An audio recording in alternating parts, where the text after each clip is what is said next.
Star Wars. For every universe, there are infinite stories. And infinite possibilities.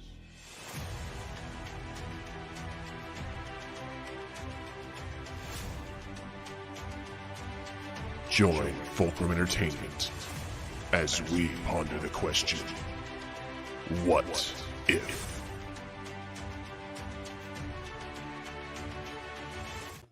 There we go. So yeah, bear with the cringe for just 1 minute, guys, and we are in here. What's going on, everybody? We are. I am Gilbert. I am Harry. A dead guy. And we are here to do something we haven't done in many, many months. We are going to do our very own Fulcrum Entertainment's What If, and it's in no way because we are cashing in on the all the hype from Aliens versus Avengers and Alien Romulus. We are in no way doing that. Yeah, but what's going on, everybody? I hope you're all having a good day, and I hope that you, Harrison, and you, Dead Guy, are both having a good one. I am now. I certainly am now. Very good, very good. So yeah, before we get into it, how excited? I want to start off with Harrison, then we'll go to Dead Guy. How excited are we for this topic? Oh yeah, very excited. I'm trying to rack my brains for one of the most interesting things that could happen, particularly alien and mutant hybrids. Let's see what we can get coming out of there.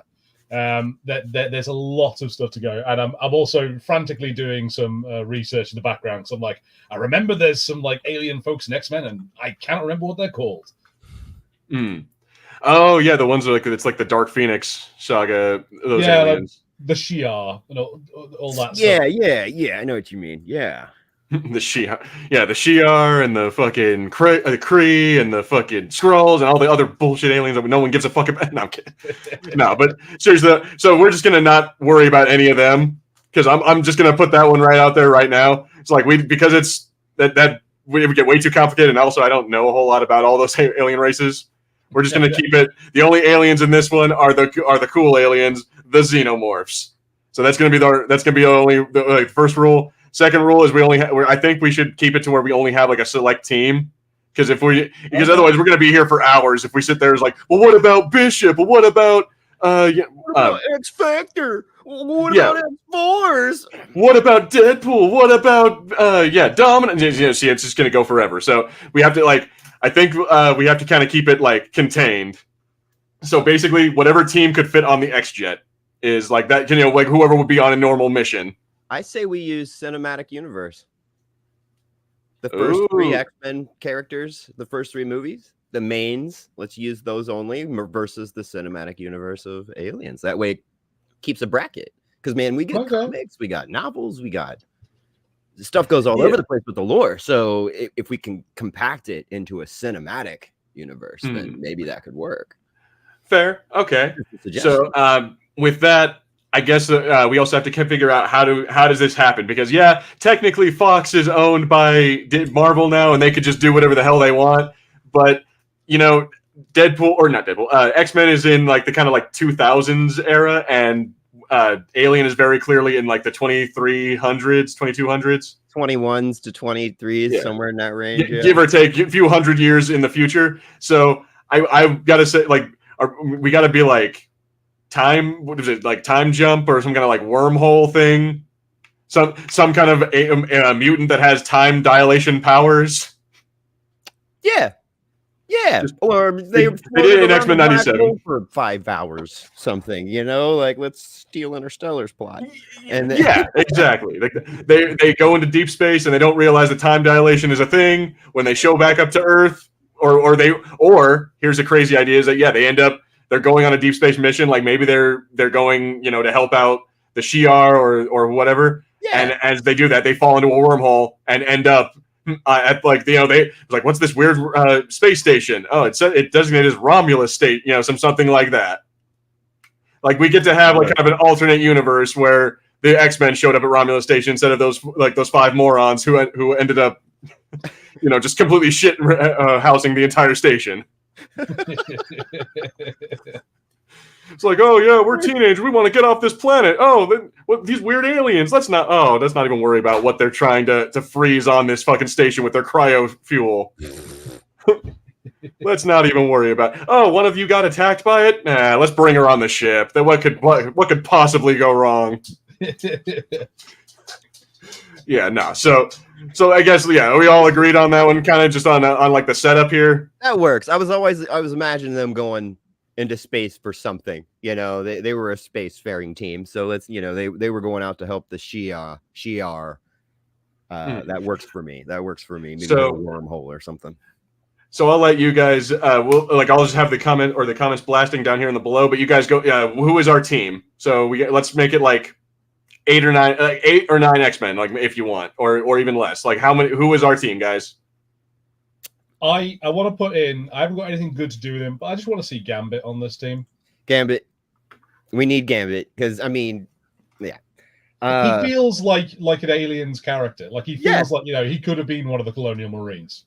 Yeah, he's even going to have the dialogue that would be necessary, the comic relief, if you will. So that could work. I mean, just for morbid curiosity, Wolverine, morbid curiosity, because I can just see a xenomorph with regenerative abilities that has adamantium strewn through its networking, and we will come back to that. We will definitely come back. I've been thinking about Wolverine for days now about how he would, fare against a xenomorph. So we will definitely come back to that. But all right, so we got Gambit and Wolverine. Harrison, who's next? I think Rogue would be interesting. I think it'd be interesting to think through how Rogue is going to work with some aliens and what her powers are going to do and what the results would be. All right, so Rogue. I personally want Beast to be in there. We need the brain. Like, I think Beast would be really good. Let's see. All right, Dead Guy. You know what? Let's keep going in rotation. Dead Guy, you're next. Okay. Who's next? Definitely Jean Grey. Jean Grey. The Queen has very powerful telepathy. Extremely powerful telepathy. If there's an egg implanted in you, she can give you dreams. She can control your mind and images and instincts and pheromones. I got a whole thing. We will get into it, but I got a whole thing. Definitely Jean Grey. Ooh, Nate says Colossus would be good. Okay, so that puts us at 6. Maybe he melts with acid, so that'd still be very good. Very good. We don't want anyone for Nightcrawler? Yeah. That's Nightcrawler feels like one of the characters that might fare quite well against the Xenomorphs. Like he can move fast enough to avoid a Xenomorph. We only got 2 more as far as and we have 7 so far. I think our limit would be 9. So how many? Who else? Got to have Cyclops if you're gonna. Obviously Cyclops. If Jean's gonna go, then obviously you got to have Cyclops there. He's gonna be the best fighter because he's not gonna break skin. He just pushes, so it's not gonna explode anything. So he'd be the best. So I would say Storm, however. Because she's not really useful on a space station and in there, the only other one I could think of, and just be so she could die immediately, is Jubilee. She'll be the egg layer, the initial egg layer, sparkles, and then the face hugger gets over. Exactly. I suppose. I did wonder whether Shadowcat would be interesting. Shadowcat would be cool. Okay. You know what? I will put that one in there. Shadowcat. So we have our team. We have Gambit, Wolverine, Rogue, Beast, Jean Grey, Cyclops, Colossus, Nightcrawler, and Shadowcat. There is our team. They are so. And just for the fun of it, let's make it to where Professor I don't know. So yeah, I was gonna say some weird time nonsense. He can still sense them, but nah. Let's make it. Professor X is cut off from them, so they have no backup. Like Cerebro can't sense them. They got nothing else. It is just them. Okay. Okay.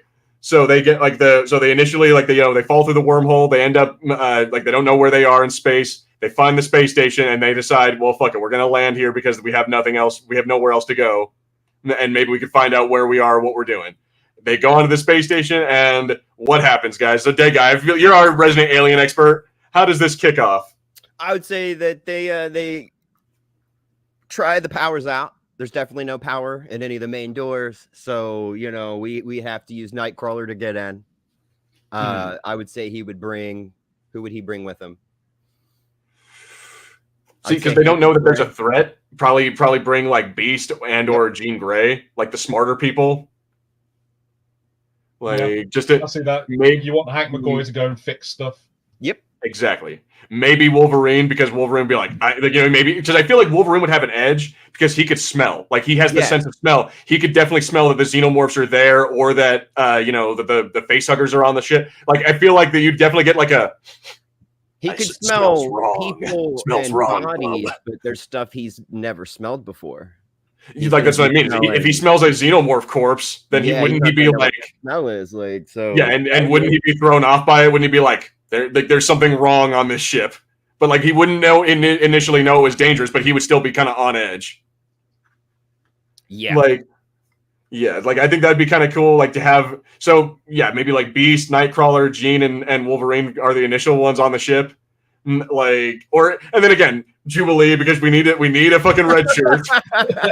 We need a sacrifice. We need a sacrifice. Like I'm sorry to say, or no, Shadowcat maybe. Like, but you know what I mean. But yeah, so like we get them on there. Like honestly, I think it'd be kind of cool to have Beast be the first one to go though.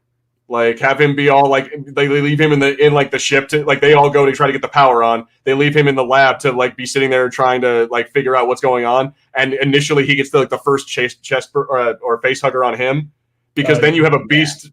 Yeah, then you have a Beast / Xenomorph to have to deal with, and how scary would that be? This thing running at you on all fours and jumping on the ceiling and flipping, climbing like a monkey and shit. That thing was already agile, but now it has the strength of Beast. Nope. I don't know. What do you guys think? Who would you prefer to be the first one to get? Well, annoyingly, even though I do want Gambit around, of that team, Gambit feels like the one that it would happen to first. Like they'd be wandering around, they'd see an egg, he'd poke it with his staff. Be like, there's some sort of strange escargot over here. And, like, I never seen this in my crawfish boil. And, he'd be kind of hanging out. And then, he gets face hugged.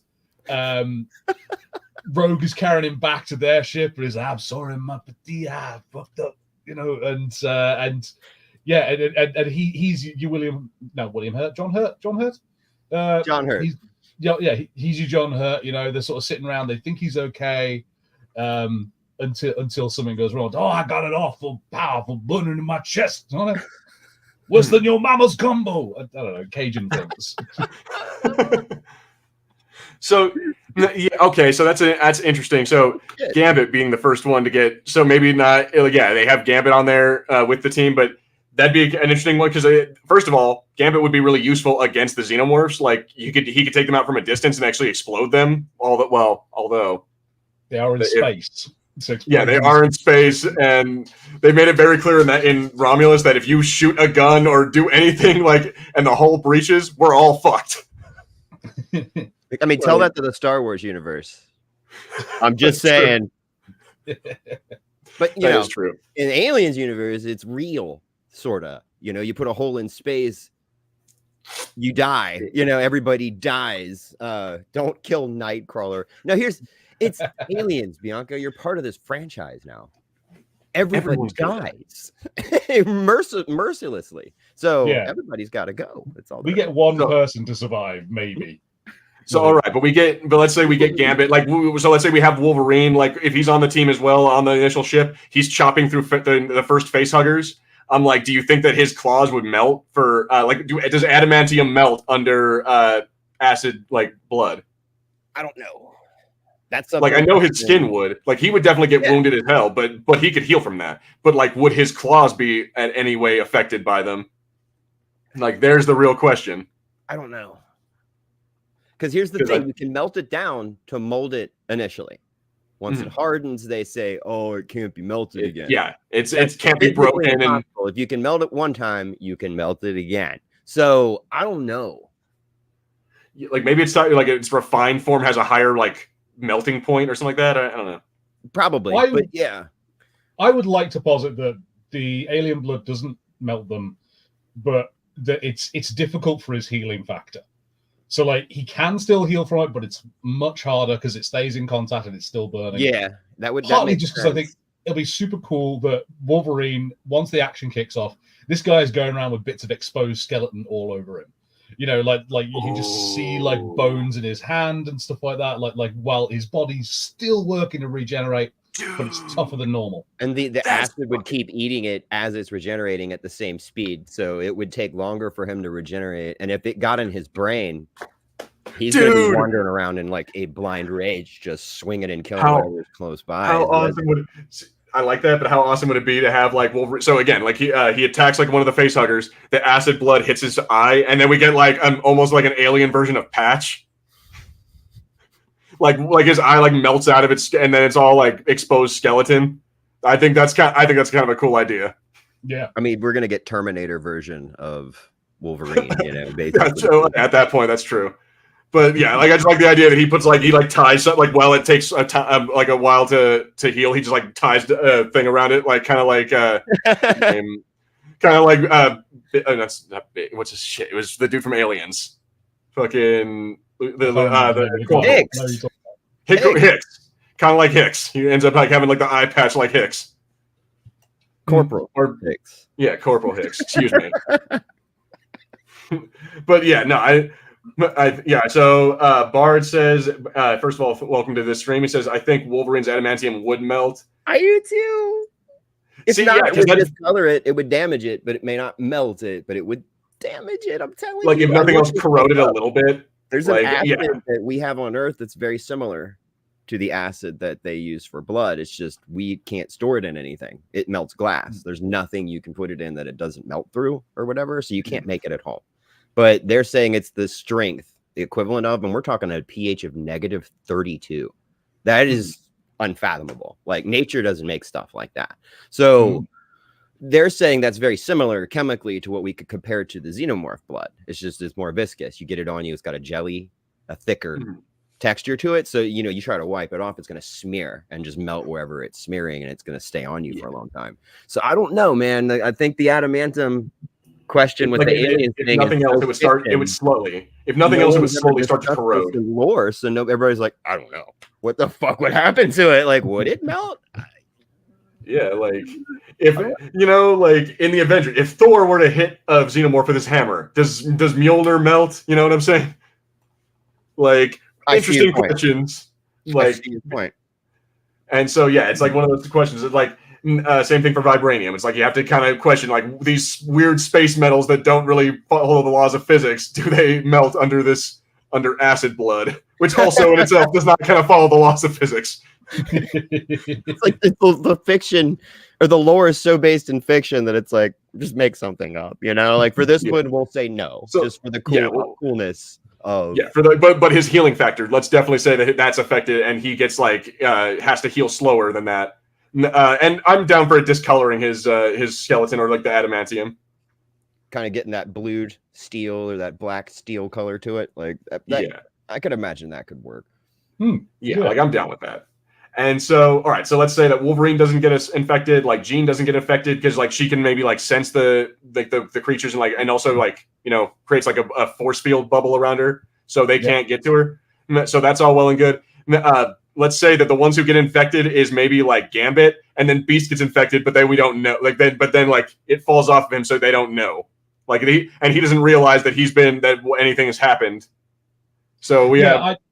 I think so. Like they find eggs. So you know they find something. One of them gets Gambit. They hang on to the face hugger post it being on Gambit. Hank is examining everything. Maybe they try and move an egg, you know, and so you've got the kind of classic thing of like he's trying to understand it, trying to figure out what he can do to help Gambit. You know, eventually the facehugger comes off. He's like, oh wait, what's this? And then you know, if it's a movie, you get your classic shots of the egg they've brought to examine slowly opens up while he's looking at something else. Facehugger's now crawling around behind test tubes, very much like that scene from Aliens when there's the facehugger in that room, and eventually it gets Hank. Yeah. So now we have two. Like they like as soon as it comes in, they come in, like they see that Hank has now been infected, and then that's when like Gambit's chest bursts, or they could have Gambit's chest burst while they have like an almost a kind of a shot for shot remake of the first movie where they're all at like around like the danger room table or something like that, and like they're doing a brief, and then and out comes the which now brings our first question of if Gambit gets infected. What happens to does the Xenomorph now have like the ability to blow shit up from just touching it? Yeah, possibly. Yeah, I mean you would have to have a level of sentience to control that, and I don't think a Xenomorph would have the sentience to even be aware that it has been born with a mutant ability like that. Like there's active abilities and there's inactive abilities. Like Wolverine's healing factor is inactive. He doesn't control that. It just happens. With Gambit, he has to control it. He has to mentally grab a card, charge it up, and make it go boom. That's what he does. Charge a card, they go boom. I'm not sure that it would be aware that it could do that. And if it did, it would be blowing everything up that it touched. Okay, so here's a crazy idea. So it has the power, but only in its like grabber tongue. so let's say we can have one of the X-Men, like we have Colossus going toe to toe with it, and just at that moment, and it uses the kinetic force to like blast him backwards, like not killing him, but just like doing that. I think that'd be kind of a cool because then that gives it like it has the power, but only in that one specific area. That's cool. That made me laugh. That'll work. That works. He can charge things with his little mouth. I kind of like the thing of like you said, it's kind of blowing up everything. Like I think maybe it doesn't have like a fine control of it, but so it's not necessarily happening all the time, but it happens maybe not necessarily at random, but when the Xenomorph like is angry, say, or like Jim particular things. And I think if again in your sort of story of this, I think maybe you use that as the typical thing of let's cut them off from escape. So the Gambit, the Gambit Xenomorph comes out of their body. They fight with it. During that fight, it causes multiple explosions, and so there's a massive hull breach. Their ship's decompressing, and they have to go back to whatever ship they found the Xenomorphs on in order to try and survive. The old to go straight back to the station. Horizon. Now we're stuck on this shitty haunted place. Great. I love Event Horizon. I haven't watched it in a long time. It could totally be some stupid crew decision that caused the original ship to go bad because that follows suit with Aliens. So it would be something Gambit was supposed to do and failed at responsibility. And now, and that's actually not a bad way to do that. So like their ship is blown up, or like at least a hole is blown in it. They have to go back to the station. Now they're stuck there, and again, now they still don't realize that Beast is infected, and maybe they after they blow up, they stop the Gambit one, they go back and realize, oh shit, now Beast. They see one on Beast too, and they're like, oh crap. Like I think it'd be kind of fun. Like, what if like Beast was just floating in space? Like they can't get Beast off. And so sucked out. So they're all just standing at an observation window and they just watch it come out of him. This giant. That would be great comic book imagery. I could just see the panels like as he's floating by, and then there's like, is that Beast? And they're like, holy shit. And then see, now that's how this could work. The Gambit Xeno comes out not aware of its abilities and is accidentally put a hole in the ship and sucked itself out, so we don't have to deal with that crazy scenario anymore, but also sucked Beast out. And that's when the Xenomorph comes out of Beast in front of. I like this scenario. We should be writing this stuff down and charging Marvel for it. That's what we should do. Straight up. This is going to end up pure gold. So that works. That works because now you've got the Gambit Xeno that happened, caused the accident in the first place. Nobody's aware that that's what happened. You catch my drift? And then Beast got sucked out, and now it's this surprise when they see this thing come out of Beast. I mean, you're seeing your dude float in space anyway. Everybody's like, what the fuck? And then all of a sudden this thing comes out of him. That's a double fuck, like, oh my God. And that's how they learn that they can survive in space as well, because then the little chest burster will still be alive and they'll be crawling around outside the ship. Trying to find a way back in. So but it'll also be a blue one. It'll be scarier and a slightly bigger looking one. We could make it a queen. The one that comes out of Beast is a queen. So then we've got the option of more. I like that. Yeah. See, all right. So Belladonna asks if Gambit or Jubilee or anyone gets infected, would the Xenomorph instinctively know how to use the powers they inherited? To which Bard says, probably because the alien from Alien 3 ran on all fours and was much faster. No, Although because that one the did come from a humans dog. themselves didn't understand their abilities when they first got them. The humans had to True. learn how to use them too. The xenomorph just being born has no time to be trained to learn its new abilities. It's instantly matured in a matter of 2 hours. You know what I mean? So it's going to have uncontrolled, unadulterated mutant, like Gambit. It'll be an uncontrolled version of his power. Unadulterated, unfiltered. So it's going to be raw. Like bad accidents are going to happen. Patrick says Professor X could finally tell us what the aliens. Professor X ain't there. He is not here. He doesn't get to be here because you know what? That'd be over. Imagine if Professor X got face huggered. You'd be fucked. Like a xenomorph that could actually read your mind. I mean, the Queen already does that. Yeah, or no. Your DNA has to mix. You have to have xeno DNA in you for it to work. But the Queen can control certain people, and the Queen can control the entire hive or the hive. Mm-hmm. So I imagine if they read the minds of a single soldier or a drone, it would get what the Queen is commanding it to do. They would just get orders. There wouldn't be any words. It wouldn't be a language. It would be images and sound. I don't know how to explain it. Like they've covered that a lot in the comics.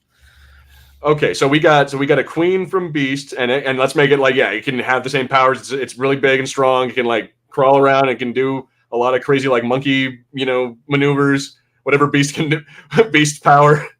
And that whole thing's a sleeper as well because it's outside the ship and it's going to go mature outside the ship. So they see the chest burster go off. They don't know where it is, and so they're that is a surprise waiting for them. Is the giant xenomorph that's our get away from her, you bitch moment.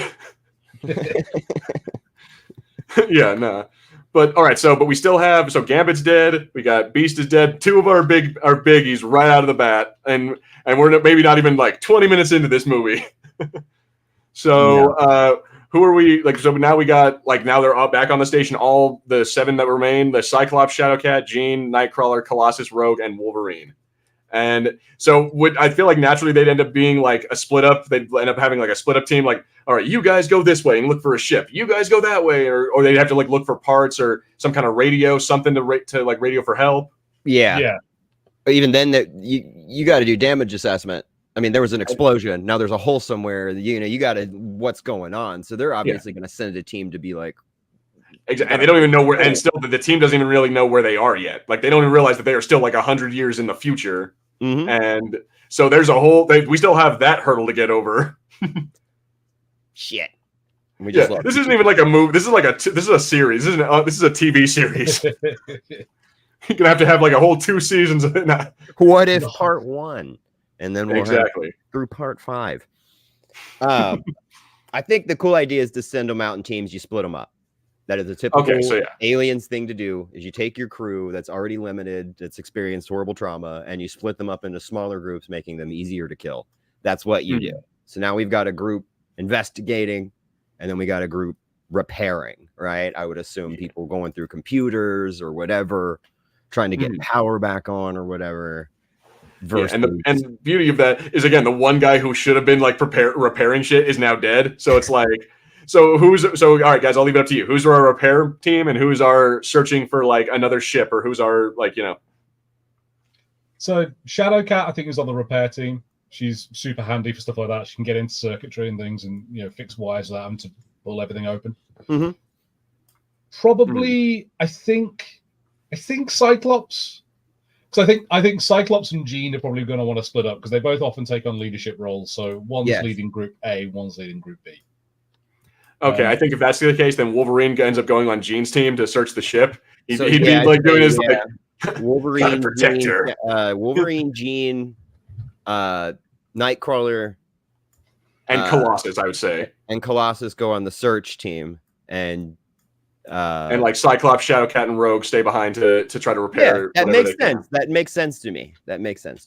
Cyclops is pretty savvy with tech too, so that works. I mean, out of the group that we have, he's going to be more savvy than some of the others. Yeah. Wolverine's gonna be stick a spike in it, bub, and it's not gonna fix that. You know what I mean? If it ain't a Harley, I don't know how to fix it. So now we got like I feel like this would be the real team that would like would give the Xenomorphs a real like run for their money, because you got like again Jean, who can she has able to like make a force field around them if she wants to, or she can sense the Xenomorphs in theory, like she can sense their minds. Like Wolverine, we already established that he has the healing factor and his claws won't melt under the acid. And then Colossus, I'm curious if he gets attacked by a Xenomorph, couldn't they just pull it off of him? Because I know that there's the worry that what if it chokes him or if it breaks his neck? I'm like, he's made of metal. I don't think the Xenomorph is I don't think the facehugger would be strong enough to do that. I feel like Colossus could very easily just rip the thing off of his face. Hear me out, though. I don't think Colossus's metal is impervious to alien acid, so instinctively he would rip it off of his face. Oh, and then it was kill himself in a very brutal, gory, cool way. Kind of T-1000 himself, like hasta la vista, baby, and then pulls it off, and then his own face melts. That's a good point. That's or like see. So now, what's the thing is that I feel like there were already Xenomorphs on the ship because in what's it called in Romulus, it shows that one of the Xenomorphs that when the first one that pops out is collecting dead bodies, and then later on we see those same bodies had like bursted chest. I don't know if is that a thing? Can like a Xenomorph? No. The one they found was the one from the original Alien. You do know that, right? Yes. So they found that thing floating around in space. It had hardened up and had material that had built up around it. No, it was still alive. They genetically made facehuggers from its DNA, and then made. So maybe these are different. Maybe these are somewhere on that ship. We just never got to see it. It was the one laying the eggs, and the whole drone soldier instinct is to kill when you need to eat. They do need to eat, so they kill to eat, but then they collect bodies. Even if there's no queen available, it's still their instinct to collect bodies. They'll still cocoon them whether there's a queen there to give them an egg or not. But so I'd say there has to be a queen. So I would say definitely in this storyline there has to be a queen because we need more. The queen I think is so the queen was the beast one. That's the one, and that's off laying eggs. But I think that there would be a facehugger that would attack the team.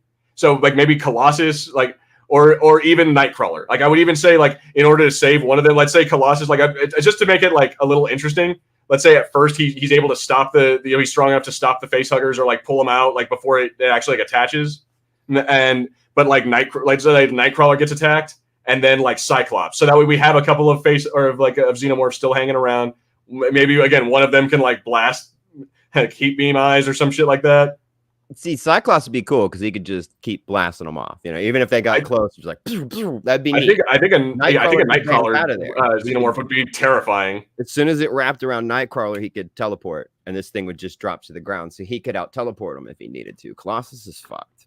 And to be honest with you, nobody really knows how any of this is happening. Like, they know this thing's coming at your face, and we saw something come out of Beast, but I'm not sure everybody has put 2 and 2 together yet. You know what I mean? Like, is this Parasite? What's this other thing? What the hell is happening? You know what I mean? Like, I kind of want to retroactively do something. So, like, let's say, because, you're right. We do need a lot more for, like, the final act. We do need more Xenomorphs, and we need more of them. Like, I feel like just one Xenomorph isn't going to be enough. So, are there any X-Men that multiply?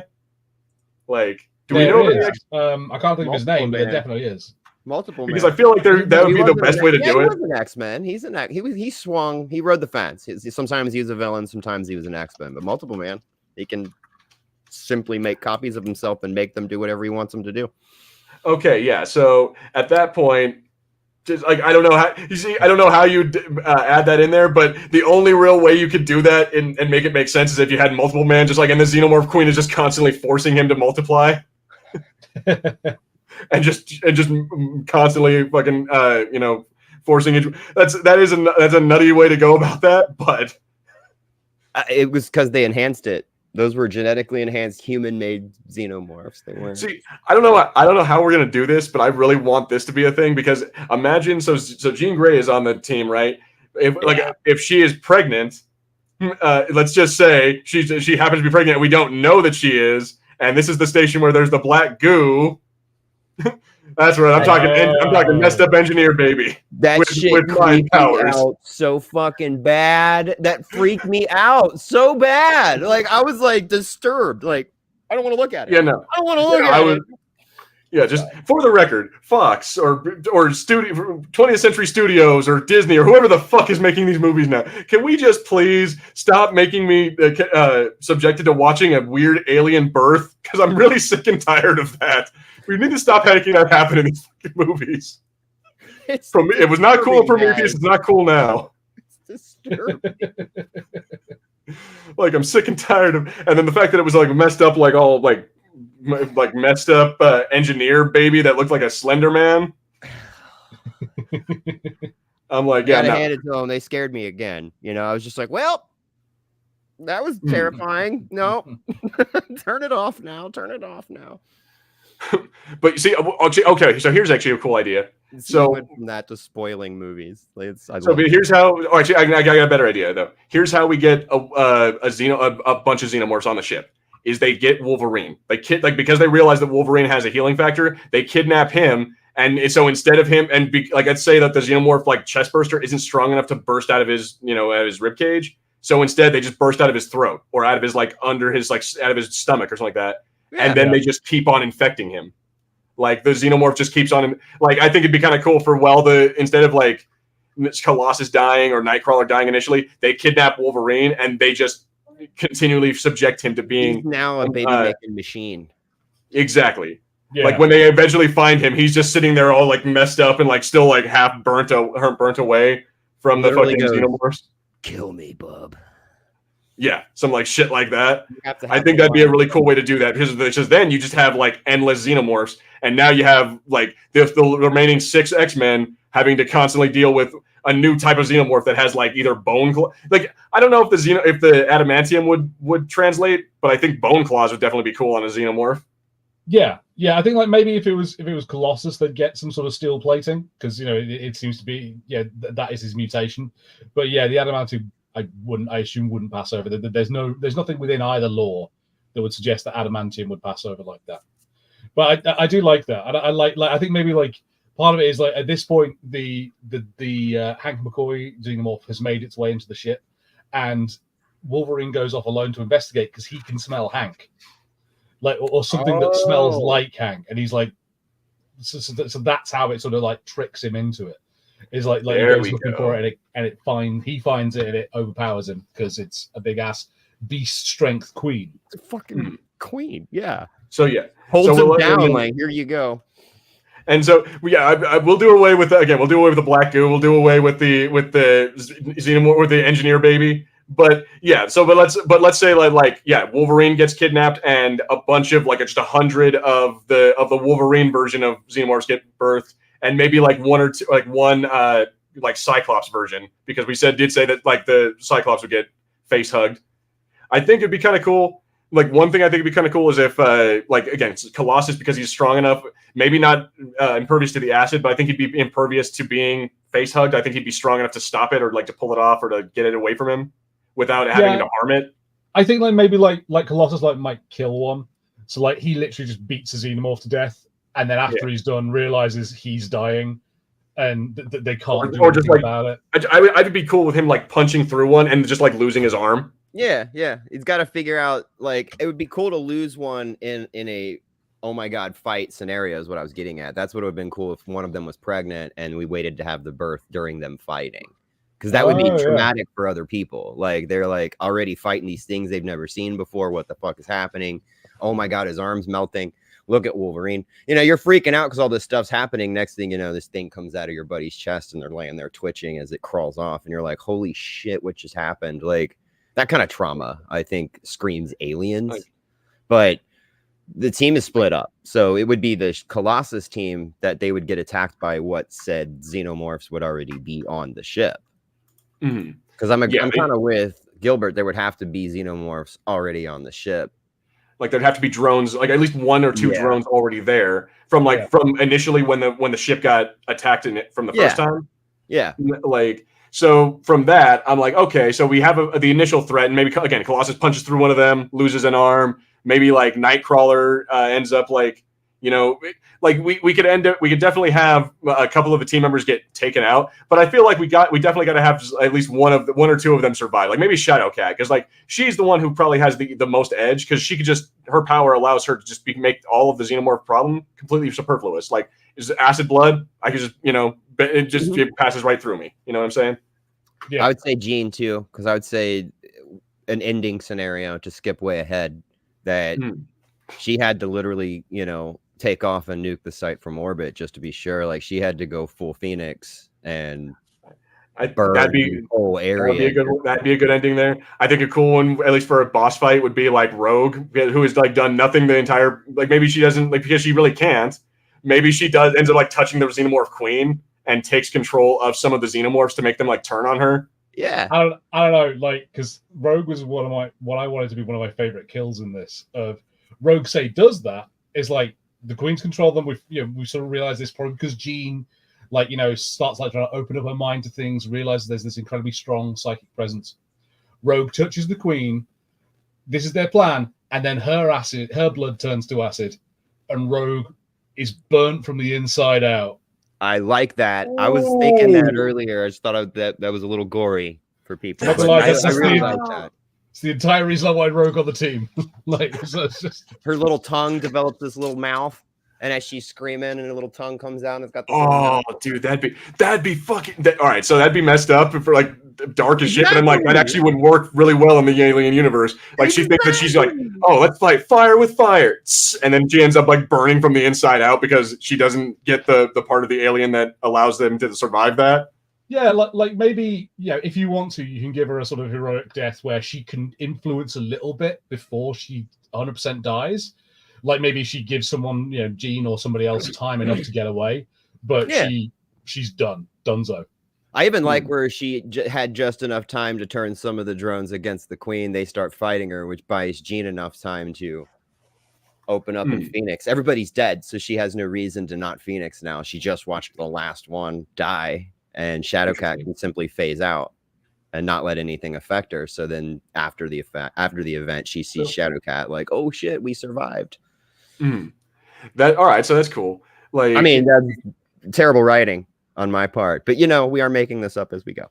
I like the fact that we might end up with one woman and a cat being the survivors of this as well. Yeah, but like Shadowcat, Jean Grey, and then maybe Wolverine, like all beaten up and bloodied, like half skeletal. No, I don't like the thing of like Wolverine just wants to die at the end. I mean, yes, but here's the thing: is the last little scene we get is they're all like sleeping in cryo sleep. They figured out where they are. They're going home, and all of a sudden, after they've reached the Earth with 616 dimension, a Xenomorph pops out of Wolverine's chest. And one of the fucking the healing. See, that's something we haven't talked about. Is that what would, like, if they had like a handful, like even 10 of them that had Wolverine's bone claws and his healing factor? That's, dude, a Xenomorph with a healing factor is terrifying. Like even if you shoot through it, so first of all, then you have the acid blood, and then it just heals the wound, and it's like, come at me again. It would only, like, how do you? Yeah, you'd have to like rip its head off or something. Like that's the only way you'd be able to take it out. Which I guess you could do, but whoever does that is going to die. You know what I mean? So it would take one to wipe out an entire country. Like no one would know. Like, it'd be running through the pipelines. You wouldn't be able to find it. You'd have to nuke an entire city just to kill one Xenomorph. Like we don't know where it is. See, that'd be kind of cool. Like for night, like so because then you got a lot of cool ideas for like heroic sacrifices. Like Nightcrawler could end up like. Maybe they're next to a star or something like that, or maybe they're close enough to like a sun, or he sees like a meteorite outside, so he decides to grab a Xenomorph and teleport into the fucking path of it or something, like to save everybody, like some shit like that to get rid of the Xenomorph, or just teleports it outside, like literally just to the vacuum of space would do it. But I think that would kill him too, wouldn't it? Oh, yeah. It would, but it's like you got time. He might be able to do it in time to I saw Event Horizon. I know you got time, and you can survive in a vacuum. Do you want to? That's the question. I survived. You look like you inflated by like 20 times. You don't want to. That's a cool idea too. Shadowcat, if she gets imprinted, she could just literally phase out of the face hugger or the Xenomorph. embryo. Wolverine, he could literally cut that thing out of him and just pull it out of him. And now, So yeah, that's why I'm like, I feel like Wolverine would have to be overpowered or something like that by the Queen Xenomorph, and then have him like in the cocoon. Yep. Shit, she'd have to have that egg layer thing like right on his face, just pumping embryos. Yeah, like straight up, there'd be like just nothing, like say he wakes up and then like a terrifying idea or terrifying like imagery, like Wolverine, he wakes up and then in like the slimy, you know, like thing that we always see in the Alien, whatever crap that they put on people. And he's sitting there looking around, and there's nothing but like a room full of just like hundreds of eggs just sitting in front of him. And he's just like, oh, crap. He's on the big X, and instead of shells, it's all eggs. Dude, tell me that wouldn't be a cool like a fucking cool image. Oh, yeah. Yeah, no. I like that we're making like one of the more brutal comic / movies that there's been around, and I like it. Well, like, you know. It's got vibes of like, you know, the Marvel Zombies sort of thing of like, nothing's happy in this. It's just misery and horror. Yeah, like no one's surviving, and if they do survive, they're not having a good time. But I like that idea though, that it's like have an AVP ending where they're going back to Earth, and the fucking Xenomorph pops out of Wolverine's chest again. And it's got these little things coming off, wearing a little Wolverine mask. It's got the fucking claws coming Comes out and puts the hood down. Like, oh shit!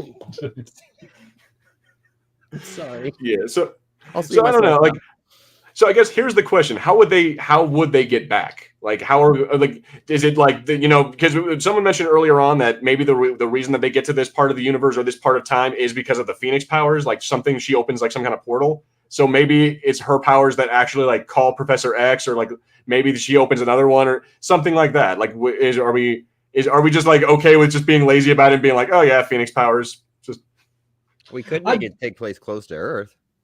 Yeah. I mean, you could probably do some jiggery pokery. Like maybe you could do something with Nightcrawler. Say like Jean Grey kind of, you know, psychically links up with Nightcrawler to sort of help and enhance his powers, that he can like create a portal like through, you know, hell to go somewhere far further than he normally would. But you know, it's a bit flimsy maybe on the lore, but we're talking about comic books, so you know that's kind of how we could have on the space station. There's some special tech that's part of that universe where they can enhance Cerebro's reach, and Jean somehow is able to reach Professor X through that enhanced Cerebro. I mean, it's X-Men comics. This is technically comics universe we're talking about. Anything will go. Like, let's be honest. In the comics, they tell some silly shit. Like, they tie up some plots with some like seriously, and people love it. So in this, I mean, just pick something X-Men-y as fuck and go with it, because it's all fiction. So it's just kind of like, it doesn't have to be like 100% make sense. Jiggery pokery was exactly the way to go with it, I think. You know, like, fair enough. The fun. I'd be interested if they tried some things like, I don't know why, but I think it'd be funny if like they just got the Brood to show up and just try to let them fight it out, and just be like, whatever, I don't care. Let's just go. Yeah, that'd be kind of cool. Honestly, I think it would be kind of cool to have a third act thing where like where another team, like a smaller team of mutants, does show up, and like Iceman shows up and is just like, here, I'm just gonna freeze all these fucking things. They're done.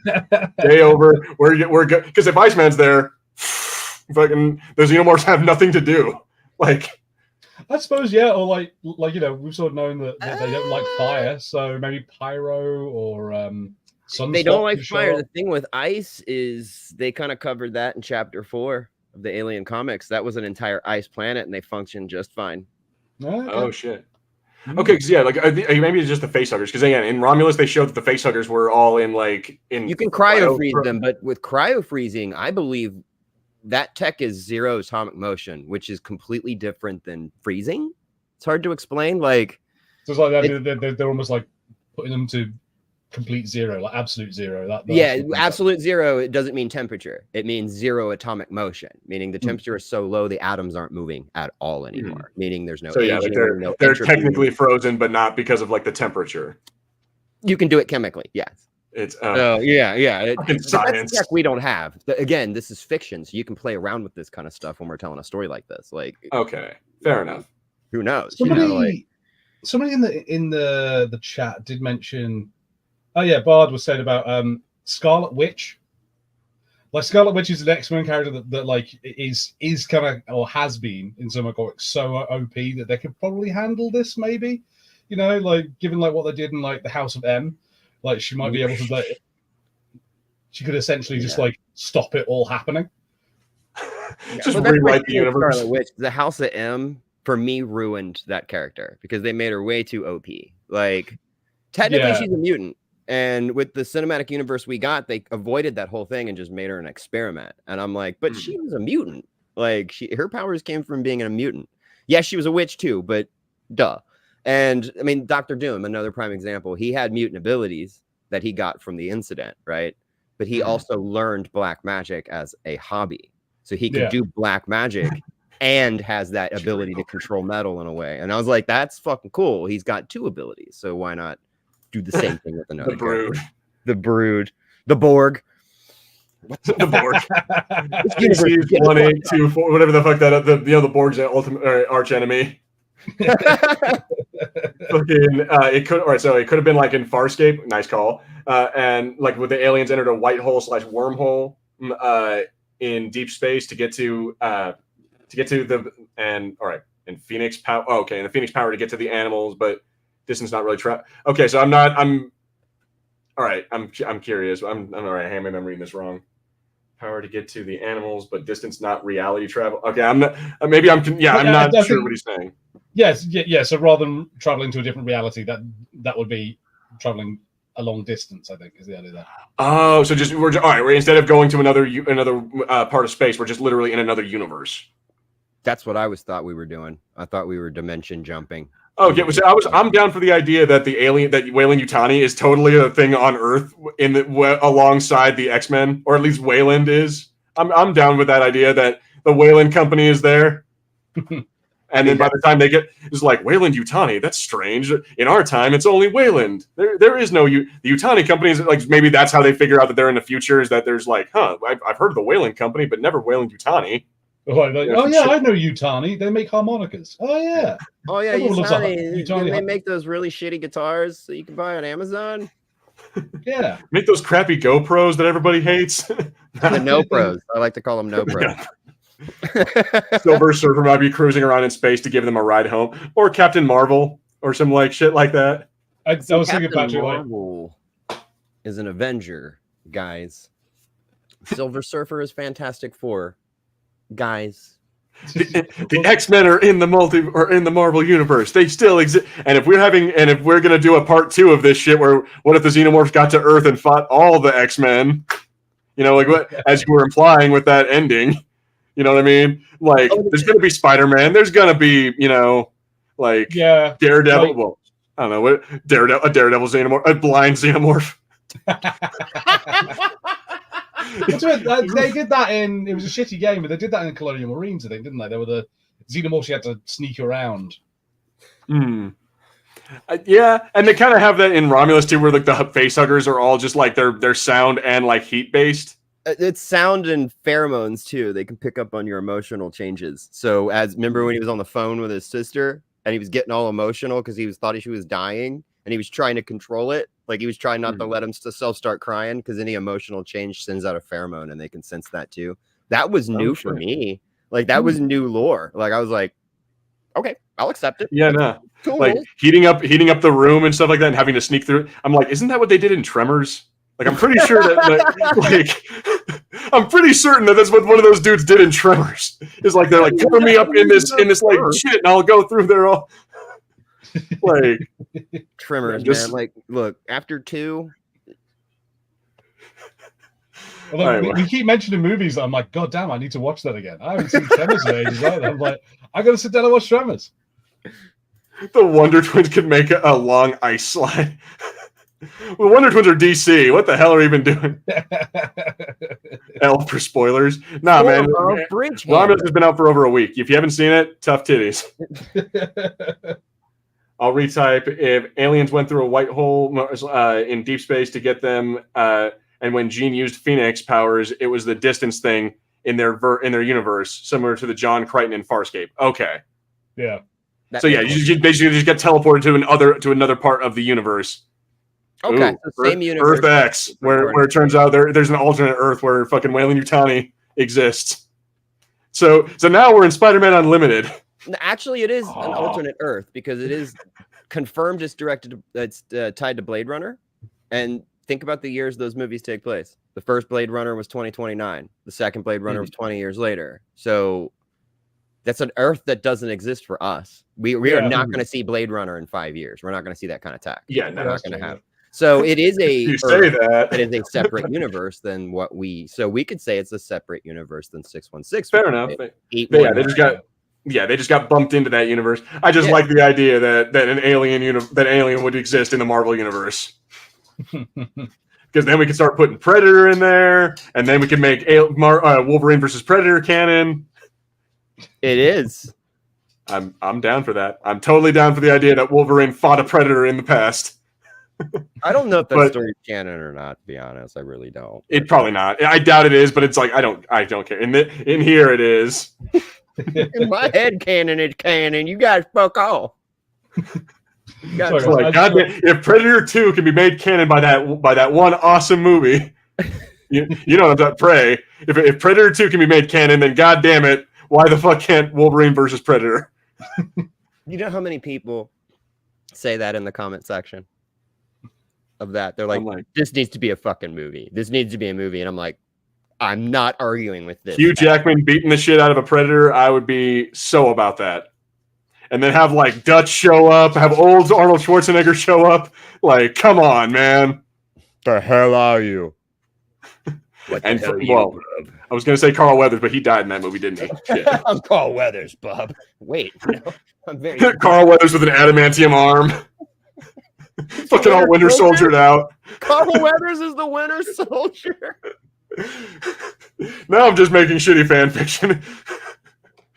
Yeah, no, okay. But all right, back on topic. Okay, so yeah, like again, some Phoenix powers happen, they go through another wormhole, they get out. But like I guess we need to come up to closer to an ending. Like so who survives the final fight and what is our final boss fight? Okay, the final boss fight is definitely the Queen. It's Wolverine comes back again. Get away from her, bub. Yeah, get away from her, bub. No, exactly. I would quit. I'd walk out of the theater if this was a movie. I would. Yeah, because you gotta say you bitch. You can't just because it's Wolverine. You can't be like you bub. Oh. Get away from her, you bub. This doesn't work. Yeah, no, yeah. You gotta have it. Get away from her, you bitch. And then make it Jean. Make it like the Xenomorph senses that like Jean is the most powerful one and tries to impregnate her. And so yeah, like you have Wolverine. Maybe it's like I'd be down for like. Well, okay, so actually, you know what? Because Wolverine that'd be cool. But maybe have it like to go this way. So early on, you know how we talked about Cyclops getting kidnapped or like attacked. Maybe instead of him getting impregnated, like we think he did, but instead he ends up like surviving. He goes on this whole epic journey that we don't get to see throughout the whole movie. And he shows up at the last minute, all beaten and bloodied, like fighting the Xenomorph Queen to save Jean. I feel like that'd be a very X-Men thing to do. Yeah, I'm kind of down with that. I'm okay with that. I mean, that's the reason he wears the uniform, guys. I'd prefer it if he died, but you know, like yeah, he could do that, but then he dies saving Jean because there you go. Or like him and Wolverine team up or something like that. Because yeah, I feel like it's got to be one of that thing. Like one of the two of them has got to be the final boss or the final fighter against the Xenomorph Queen. Like you can't just be like, oh yeah, no, the team is going to team up and beat the Queen. No, it's got to be an epic all-out brawl. This reactor room. Because let's be honest, Queens like to build their nests in giant reactors. It's safe. Mm-hmm. God only knows the easiest way to blow up your entire nest all at once is to set it up next to a nuclear reactor. All I'm saying is they're not the brightest species on the planet. My point is, they're in a big reactor room. So the final fight is going to be taking place in a big room with a lot of eggs. I imagine eggs are going to be hatching. She's going to be sending drones. So you're going to have Cyclops in the middle of this room just blasting drone after drone, keeping facehuggers off. Eventually, he's just going to get overrun. He can't. Yeah. He's just a human other than being able to blast another dimension out of his eyeballs. You know what I'm saying? That's it. So I imagine him dying in a heroic way, holding off while say Jean's trying to free Wolverine from the cocoon. There Yeah, you go. like- While Rogue is touching the Queen, and then me and Harrison's gory, horrible, shocking Rogue death. Oh no, I would have wanted that to happen earlier on. Like, yeah, no, she's already dead. Kind of like this is our ending. This is the big superhero boss Just for the fight, just for the fun of it, like make Colossus like he's the only one who survives, and he's back on the ship with like missing an arm, just sitting there like passed out. Oh, so there could be your also ending there. Is that like instead of Wolverine, have it Colossus be the one? Like they have him sitting there again, armless, and you think he's safe, and then at the very end, and it's like a metal fucking one. A T-1000 Xeno.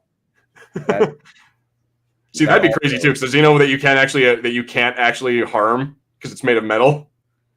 I mean, they're practically bulletproof anyway. So that thing would be damn near indestructible. What happened to Nightcrawler? I think we already established that Nightcrawler, he has like a heroic sacrifice where he just like teleports a Xenomorph out of the ship. Yeah, into space. And then just does this thing. Or hell, maybe he does that to the Queen. Maybe he's the final one who like at the final boss fight, he just decides and he does the heroic sacrifice where the Queen gets like thrown into space. I did wonder, because of how his power works, and there've been a couple of storylines of like the dimension that he goes through when he bamps, whether he could drop a Xenomorph off, like in that dimension, then come back out the other side. That's a cool idea too. Be there every time he passed through. Like, taking snaps at him, like. Although, if he ever wanted to just like bring that out in a fight. Just like he teleports, grabs one real quick, and then teleports it out just to like fuck with Magneto. Okay. Rogue dies her Rogue death, and then Nightcrawler sees this and bamps the Queen out into space. This works because there's still a ton of Xenomorphs that need to die. Yeah, the danger isn't over. So yeah, I mean, I would have thought I would have thought we'd have had like the space station crash or something, like the usual alien fares, like it's gonna crash into the sun in 3 hours if we don't get out. Something, T-minus 15 minutes. Yeah, quarantine breached, self-destruct protocol beginning, or some shit like that. Yeah, like could even be things that like say because of the way that the Queen has sort of built its nest, that when like she gets bamped out, it actually takes like key parts of the reactor with it. So then, like the station's orbit starts to decay, and something that I think I always like when he does this. One of the few things I like with Cyclops is like you mentioned, he's getting overrun. He's trying to hold people back so that Jean can do what she needs to do to get Wolverine out, and he's been surrounded by Xenos because I'm guessing, Jean's turned up and Rogue and everyone to try and deal with the Queen. In a similar way into Aliens, where Ripley was able to kind of hold the Queen back by threatening the eggs with fire. Scott draws attention to him just by destroying eggs, and then like everything's suddenly targeted at him. He's getting really overrun. He just takes the mask off and just has just his eyes open, full thing. That would do it. Yeah, that is destroying shit, but also brings the ceiling down on him.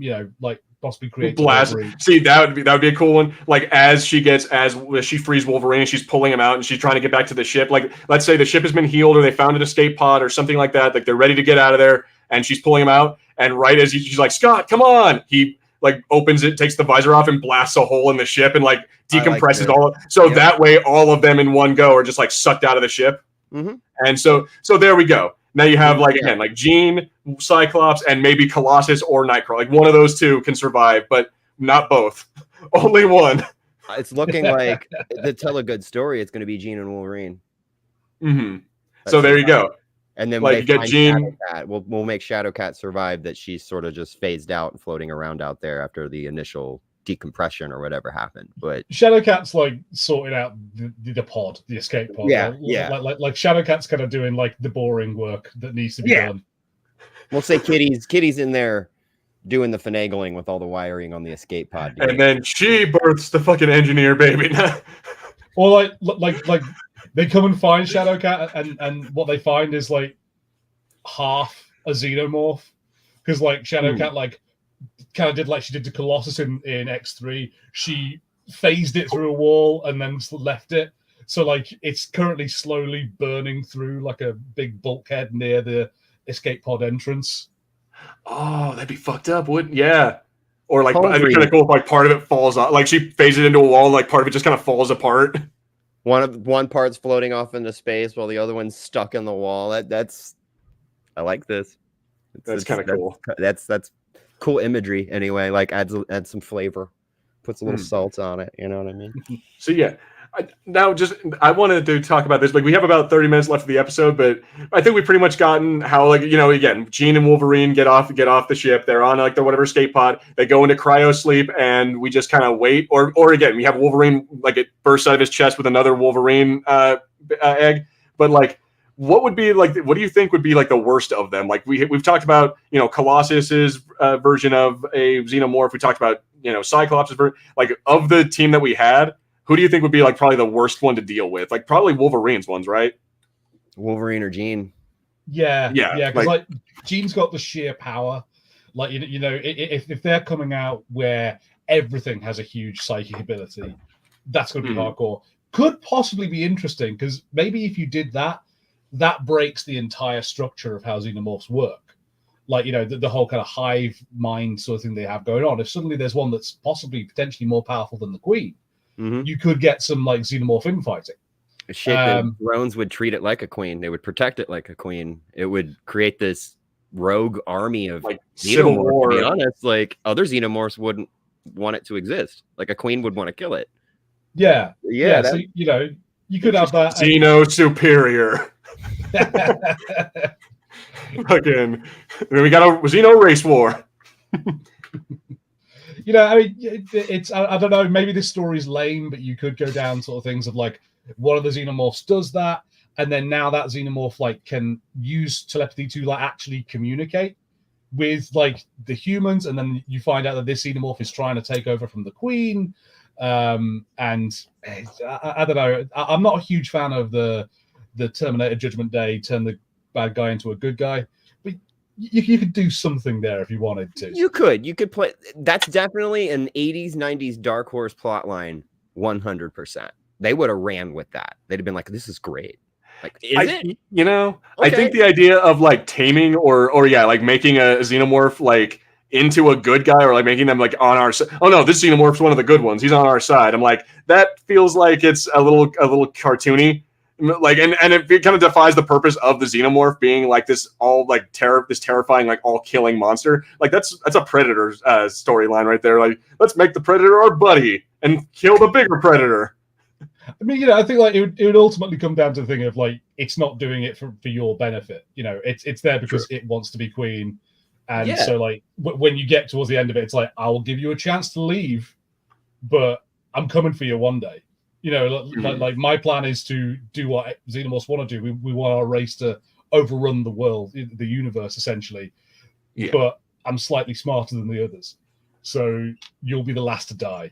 Sort of. I mean, no, that makes sense, and I mean, I guess that'd be a cool way for it to go. Is having like the mutant xenomorphs versus the new or the old xenomorphs trying to fight for superiority of being the perfect being. Like, yeah. I'm pretty sure there was a comic book that did something like that. It was the annual for this year, the 2024 annual. They showed the whole origin of how Chapter 4 started, and it was the ship from Alien 3. Remember the one that went to collect Ripley, and she ended up burning herself or whatever at the end of 3. It was the same ship. They had already had xenomorph eggs on there, and it crashed, and the xenomorph eggs hatched, and there was an indigenous species on that planet, and they ended up creating like a new breed of that species, and the two species went to war with each other. Nice. So the two species can't coexist. So say there's a human bred xenomorph colony, and then there's another species, say a bunch of oxen, and they bred out of a bunch of oxen. The human bred xenomorphs would hunt down the oxen xenomorph and kill them all. There couldn't be two queens like that on one planet. They can't function that way. So it would be exactly the way he described it. They would literally instinctively go to war with each other, and then we're next. When whoever wins that war, then they're coming after people. That's what. That's why you keep them both. You keep them both breeding, and then you keep them just in eternal war with each other. Just like, just throw human bodies at it. Fuck them.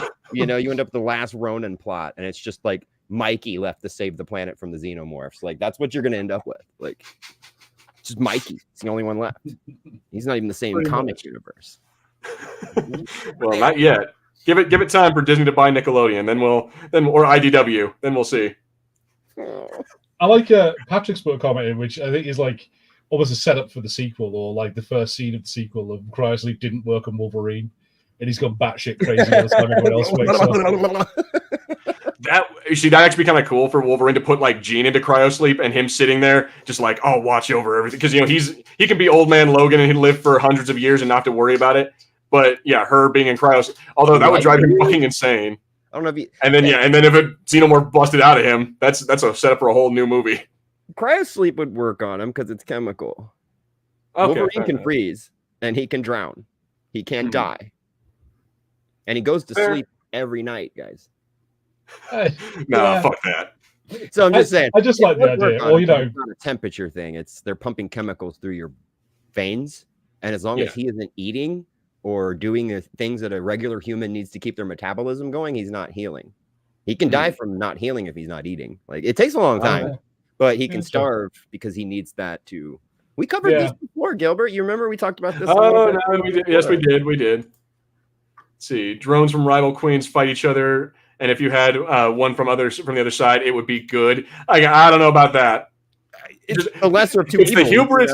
It's the hubris of man, and that's the thing you need to learn about these fucking alien movies. The hubris of man is our downfall. That is why we keep on dying to these fucking bugs. Is because we keep on thinking, hey, what if we tried to control them? What if we tried to take their blood and make it into black goo, and then turn that into our fucking, fucking, what is it? The eternal life elixir. Listen, I was vindicated. Look, I'm looking right at the camera. When I saw that black goo floating in that tube, I was vindicated.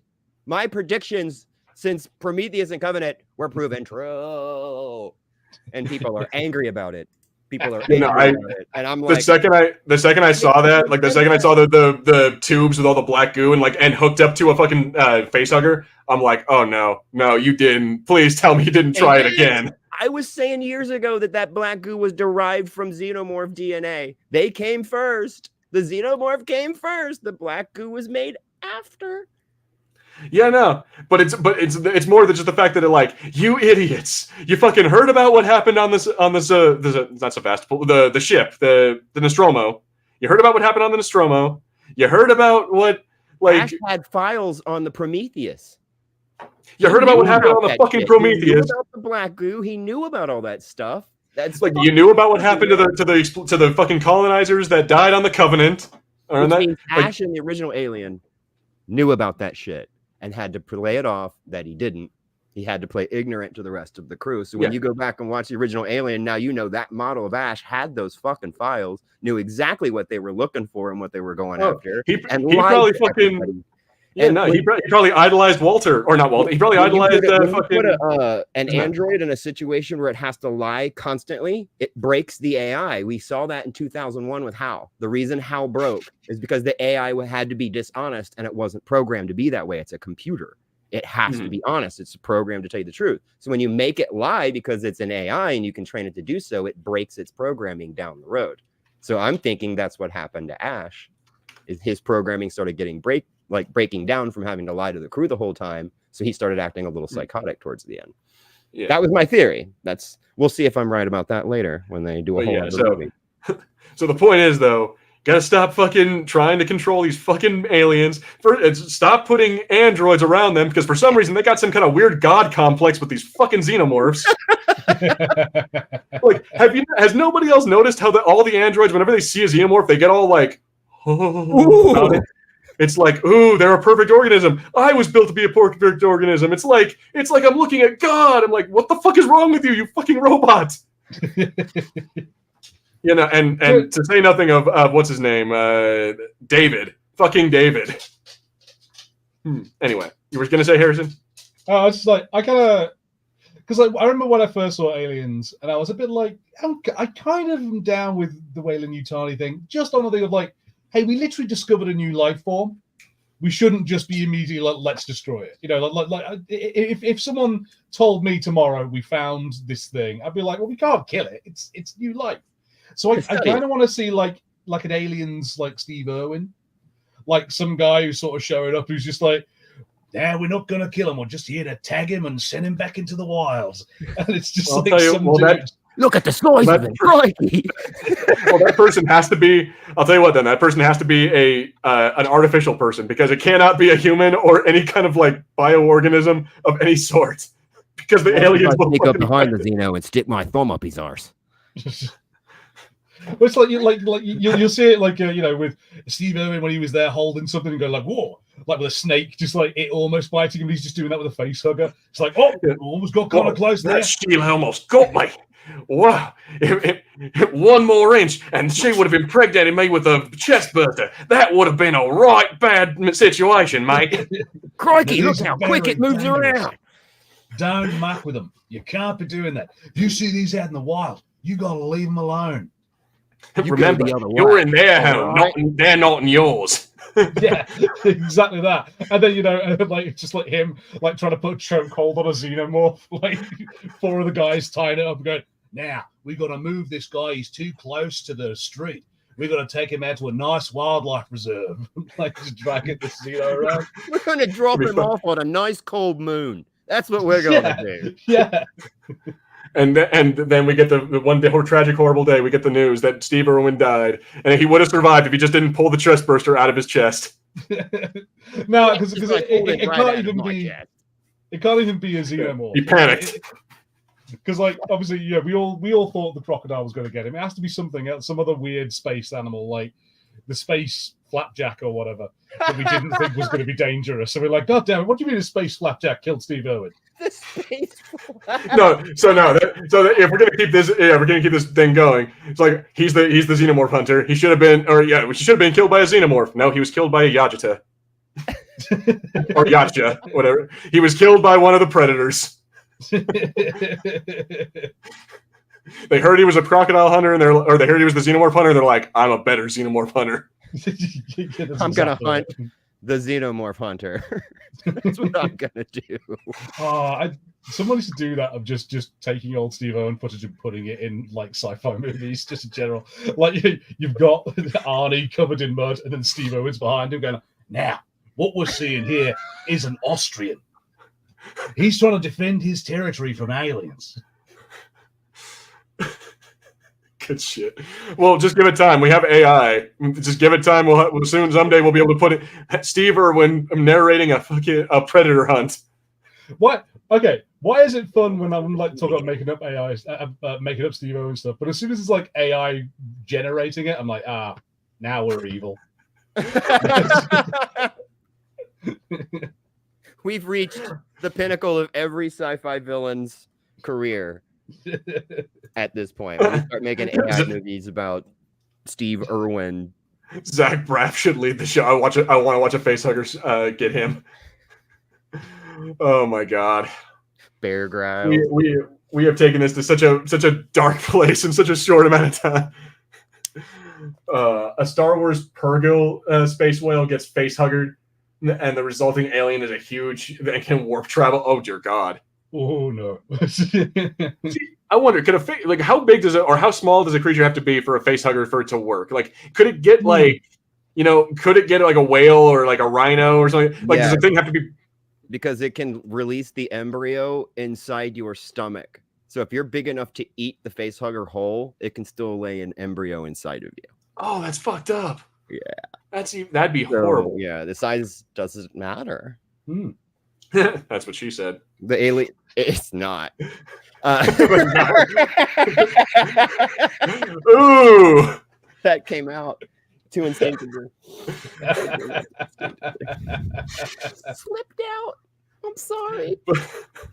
But yeah, so in theory, like a humpback whale could get fucking facehuggered. A great white shark. See, all right, so I want to bring this up with you, Dig. I don't know if you saw this on it, but I brought this up on our last Shooting the Shit. I would love to see a alien fan film that shows us Jonesy, like what happened to Jonesy after that movie, and then it ends with Jonesy getting hit by a facehugger and a new cat, or like alien being bred. Cat. Like, imagine what would a cat face or a cat xenomorph even look like? Cats are already vicious, psychotic little fuzzy animals. Like, the last thing you want to do is reach into a basket where there's an angry cat in there. So I couldn't imagine you give a xenomorph the size and strength and the psychotic abilities that a cat has. Yeah. Would you want this thing to be a xenomorph?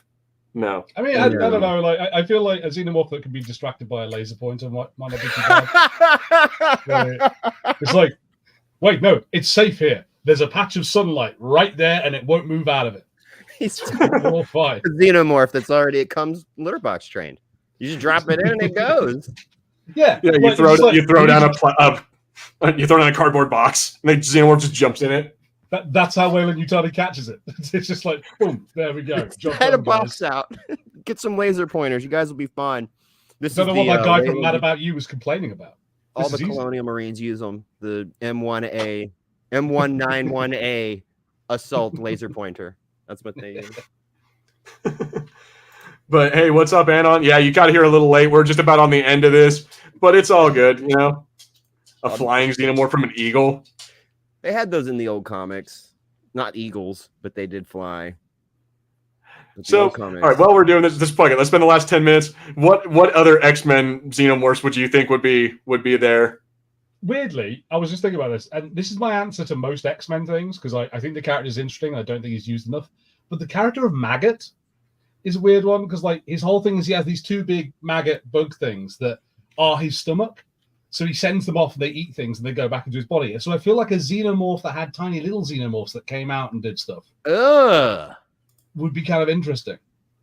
Yeah, that's disgusting, but also interesting. He's already got two. Yeah, he's already kind of got a xenomorph power going on with him. Hey, Justin. Like that's messed up. Like, oh. So that I would say if you had like let's see, so he was only in the cartoon, and you remember X-Men Evolution?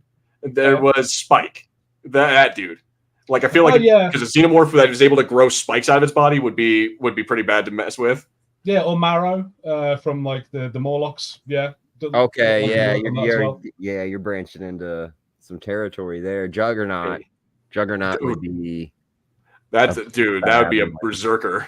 How would Juggernaut work? Because obviously, well, from last time I checked in, Juggernaut gets his power from the rings of somewhere.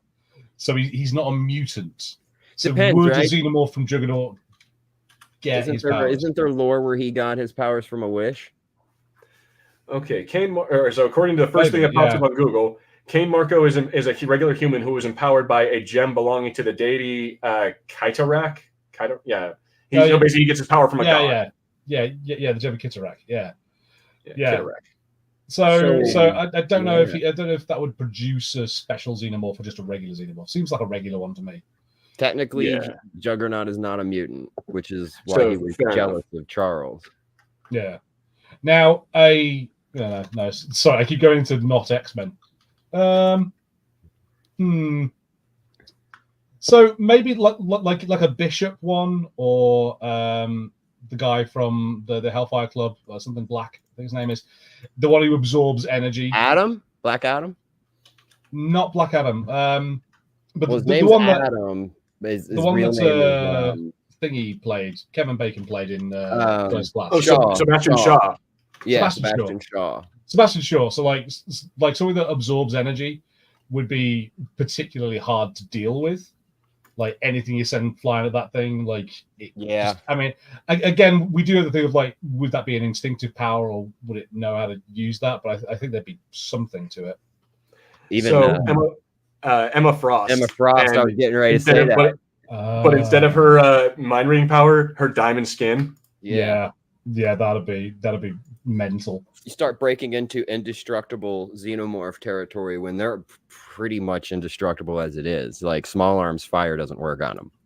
Like a 9mm you just empty a clip and it would bounce off of them. You gotta have explosive. You're just pissing them off. Yeah, I'm not even sure they'd pay attention to it. You know, like they're just sort of like, pew! A 12-gauge shotgun that'll work. But that's like the bare minimum you're gonna need. Here's one that is gonna be difficult. You might not think of a domino xenomorph. Like just a lucky xenomorph. A xenomorph that has all the luck. Luck's not a mutant ability. The hell it's not. Watch Deadpool 2. It is a mutant ability. There are multiple characters in the X-Men with that power. It's described very badly. Like, it's not luck. It's that her power is that she changes the laws of probability. Like, she alters the laws of probability into her favor.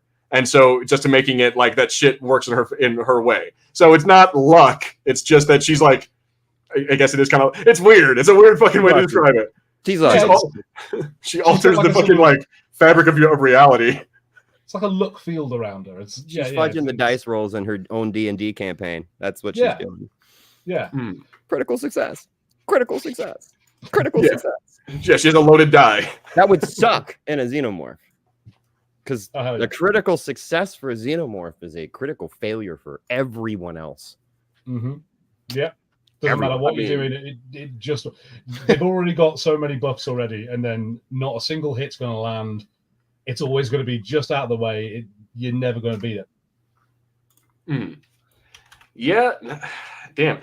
When you start getting into it, a lot of the X-Men powers, like if Professor X gets taken, if Storm gets taken, if if somehow Shadowcat were able to get, if Mystique, God help you, if Mystique gets fucking hit by a Xenomorph, because then the Xenomorph can change a bit, look. It can change. Like, imagine a Xenomorph that's like straight up an imposter. Or even just because maybe the Xenomorph isn't going to know to disguise itself as something that you wouldn't be afraid of, but like if it's changing color, if it's just like making like its arms longer, like just all sorts of things it could do to change its body. It could tap into every extends the tongue DNA that they used to create the Xenomorph in the first place. It could turn into creatures we've never even seen or heard of. It could transform into a queen right then and there. Like, but see, here's the thing: Mystique could change, but she okay. If she changed into a dude, could she get a chick pregnant? We've had this conversation before. I think we have discussed this before about like how far do her powers go. I believe in the comic books they do talk about like how she's actually the father of Nightcrawler, not the mother or something like that. Like she turned into a dude and got another woman pregnant. So yeah, it's a bit weird because I remember years ago having the visual encyclopedia of the X-Men when I was a kid, and in that it's talked about like that Mystique could change how she looked, but like say if she had to like change into someone bigger than her, like it took extra effort. Like she had to like increase her mass, and it was harder to do, and she couldn't hold that shape for long enough, and that she didn't get their powers. So I sort of assume that it's like her DNA is still there, all that's still going, but it's just sort of like she makes the physical things. Okay. So like I wouldn't have thought that she could be able to like get someone pregnant, because I would assume that it's more like they're just kind of they look and they feel like balls, but they don't function. Was sort of what I imagined. Oh yeah. So apparently, according to this, I guess in the 80s run of the comic, it says that Mystique turned into a guy and impregnated Destiny. And Destiny is technically the mother of Nightcrawler, and that makes Mystique her father. But it's because the only reason they did that is because it's like, I guess in the 80s it wasn't cool for them to just flat out say, like, yeah, dude, they're lesbians, just deal with it. And they didn't have a Virgins in the Force in order to create. I literally just said it was a virgin. It's under my breath. I didn't want to go there. I didn't want to go there. Oh, the Acolyte. Such not so fun. Has a good point though, because he said Catch-22 is why should it change if it's already the perfect organism? The perfect organism. That's a good point. Well, I mean, so you're right. You know what? So here we go. Now we're getting into this part about like, fuck it. We have 2 minutes left. Sentinels meant to hunt fucking Xenomorphs instead of. Ooh. So why would it change? Because now it has to deal with a robot that is specifically designed to destroy mutants, and now it's going after Xenomorphs with mutant powers. I wonder if it would show up in the radar strictly because it had to take on the mutant X gene for itself to exist. So I bet it would show up to a Sentinel. It's just, and you know what? Human mutants can have odd shapes. They can turn into things that look like aliens does. So the Sentinel probably wouldn't even notice the difference, just the amount. Yeah, basically. So I'm like, I'd be down with that idea. Like, we're already kind of setting up the next part. So we'll do another one later on. What if the Xenomorphs got to Earth with the X-Men? Well, part 2. I wonder whether the Sentinels could be like a win condition for the mutants of like, Sentinels don't give a shit about regular Xenomorphs, but when they detect mutant genes, the X gene within Xenomorphs, suddenly the Sentinels enter the chat, and like they're about to fuck people up. Yeah, no, that's a good point. So that'd be cool. That's one way for them to be like show up at the like and help out with the mutant ones. But then if a real Xenomorph shows up, and then it's like, well, the Sentinels won't even care about it, and then the Xenomorph can just destroy them, or do whatever, get inside them, destroy them from the inside out. Are you listening, Fahey, Disney, Marvel? If this ends up in a comic, we're coming after you. Yeah. If this ends up on a movie, I'm just like, I expect some fucking residuals. Or a writer's credit, for fuck's sake, or a job. Yeah, I'll take a job. You know, I'll sit in one of them fucking writing rooms. I will. If you guys made the Acolyte, I'm like, I could do what you do. I could do your job. I'm not sure I'd want to do a Marvel one, just of how much I'd have to go. Oh no, you got to go speak to Pete because he's writing the Fantastic Four third movie, and you got to make sure that what you're doing matches with that. I'm like, that's true. You gotta hit all these story beats, and then you also got to put in there an Infinity Stone, and then you got to have some multiverse stuff. It's like, oh crap. Throw Ant-Man in there for at least 30 seconds. It doesn't have to make sense. Okay. Yeah. And then like, you get a note. I'm like, oh, we couldn't get Paul Rudd, but we could get I don't know, the Wasp. So the Wasp has to show up. I'm like, oh, but no one cares about the Wasp. Fine. She was great in The Hobbit. Oh yeah, that's right. She was in The Hobbit. She was the elf lady. I forgot about that. And then just like throwing the Silver Surfer just for good measure, and it's Lawrence Fishburne because you know what, we need some. Nah, but all right, makes sense with aliens. It would make sense. He's a space comic. It would make sense that he would be one of the first to run into them. In fact, chat, as the stream is ending, tell me in the chat, can a Xenomorph infect Galactus? I want to know. Ooh, goddamn celestial Xenomorph. Okay, well, we have to have a part 2. What if the Marvel Universe just like fuck the Avengers, but just what if the Marvel Universe is infected by the like? But we'll come into that later. So yeah, this will be real quick. Aliens versus Avengers is out. I got issue 1. I'm still go read that here and there, but we don't know where the story's going. So if either one of you guys want involved, let me know. DMs, because there's a bunch of things open, and you guys seem like you can do multiple voices. So yeah, man, whatever you'd like me to do. Why? Because I won't know who's going to be in issue 2, who's going to be in issue 3 till the shit comes out. You get what I mean? So I'm gonna, just giving you guys a heads up because I know you guys are big Aliens fans. So I want at least extend that. Yeah, I'm in. But all right, so guys, be looking out on Dead Guy's channel for that. But here, let's go ahead and do this. So thank you guys all for watching for this What If. Thanks to Belladonna, Patrick, Hans, Mr. Action, Anon, Alex Neff was in here. Let's see who else was in here for a minute. We had Bob hanging out in here. Slifered. I don't know.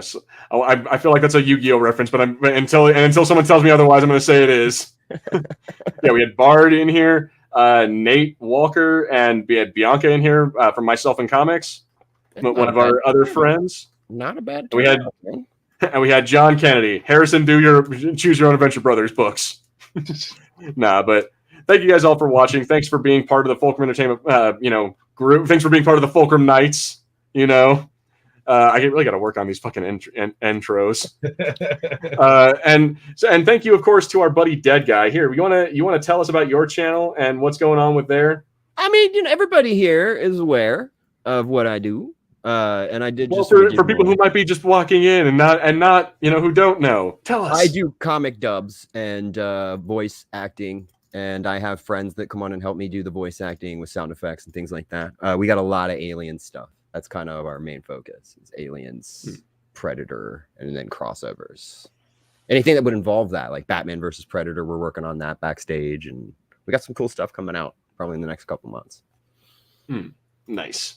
So yeah, at this point, your guys aren't like the dead horde or the zombie horde. They're more like they're people who work for the company. Yeah. Or there you go. You got the Colonial Marines on your team. Then actually the ranks for all the members are different ranks of Colonial Marine badges. So, and then you reach executive weyland-yutani status when you've been with me for a year. With benefits, you get dental, medical. Yeah, you don't have to go on the missions anymore to the Xenomorph hives. $250,000 life insurance policy. First rights on any salvage. All right, guys. So I think that's about we're ready to wrap it up. Harrison, you got anything you want to say to the audience before you head out? I don't want to promise you guys anything that isn't going to happen. So just keep checking out the channel. Things will happen eventually, I swear. But yeah, soon hopefully, because I've got lots of things in place. Very good. And yeah, just be on the lookout, guys. We have more audiobooks on the way. We have more audio comic. Well, one more audio comic on the way. Last Ronin is on its way eventually. As soon as I can get the last fucking voice actor to give me their lines, we're on it. I mean, it's a female, dude. It's a girl. I'm sorry. You as much as we love you, dead guy, you can't beat Casey Marie Jones. No, I wasn't doing that. I was talking to the person who has the lines. Like, come on. Oh, what are you waiting for? Yeah, no, but at any rate. So, but yeah, thank you guys all for being here. This has been Fulcrum Entertainment's What If. We will be back next week again with our normal, Fulcrum Entertainment podcast. But we just wanted to do this, and again, not cash in on all that alien traffic that the YouTube is getting right now. But until next time, I have been Gilbert. I have been Harry. I'm a dead guy. And this has been the Fulcrum Entertainment's What If. Thank you guys all for watching. We will see you all next time. Take it easy, everybody.